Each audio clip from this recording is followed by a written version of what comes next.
جرب تركز على الحلو اللي فيك بدل ما تظهر الوحش. اهو ده بقى اللي فضل ابراهام مازلو طول حياته يعمل ابحاث فيها، وليه منشورات وابحاث كتير بس عن الفكره دي. وده بقى عكس الاطباء النفسيين اللي بيعملوه، وهو تركيزهم على المرض اللي بيعاني منه الشخص ومش مركزين على الجزء الايجابي فيهم. مازلو بقى قالك ايه؟ ان الانسان بيحب يركز على حاجه واحده بس، ودي في المرحله الواحده في حياته، وبيسعى انه يحققها، وده قبل ما ينتقل للمستوى الاعلى، سواء بقى حاجه ماديه او معنويه او الاتنين مع بعض. الفكره ان الموضوع كله في المرحله الاولى دي، لانك لو حققتها هتقدر بسهوله تحقق اللي بعدها، وكل مرحله هتجيب اللي وراها. ليه بقى؟ لان ببساطه في حاجه اسمها احتياجات العجز، ودي بقى لو ما اتحققتش الانسان هيفضل حاسس بعجز، وهيحس انه ما عملش اي حاجه في حياته، وهيفضل يسعى بس علشان يحقق الحاجه دي. وبعدها بقى بتيجي حاجه اسمها احتياجات النمو، وده بقى اللي بيجي بعد الاستقرار والشبع. طب هو ليه مازلو قسم احتياجاتنا بالطريقه دي؟ وايه وجهه نظره في الموضوع ده؟ قالك بقى ان الاحتياجات الطبيعيه اللي الانسان بياخدها في اليوم زي الاكل والشرب والهواء والنوم،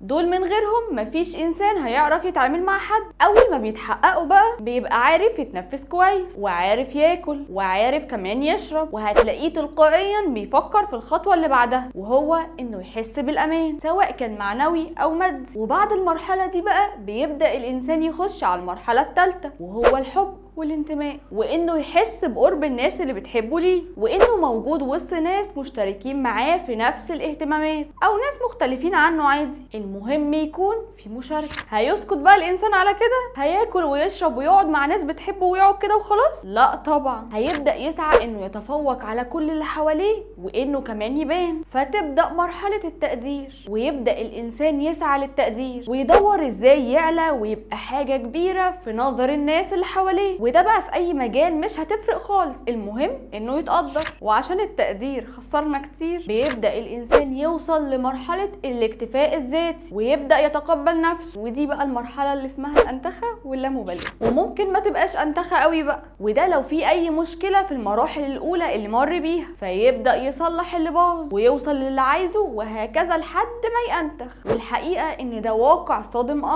لكنه حقيقة. وعلشان كده لو انت مسؤول عن بيت او اسرة، فاولوياتها فهتلاقيك لازم تفكر الاول في احتياجاتهم، اكل وشرب، وبعدين امان وانتماء، وتحسسهم كمان بكيانهم. وده بقى من خلال تنمية المواهب او الحاجات اللي بيتميزوا بيها، وده علشان يحسوا بقيمتهم وانهم فعلا ليهم قيمة في المجتمع.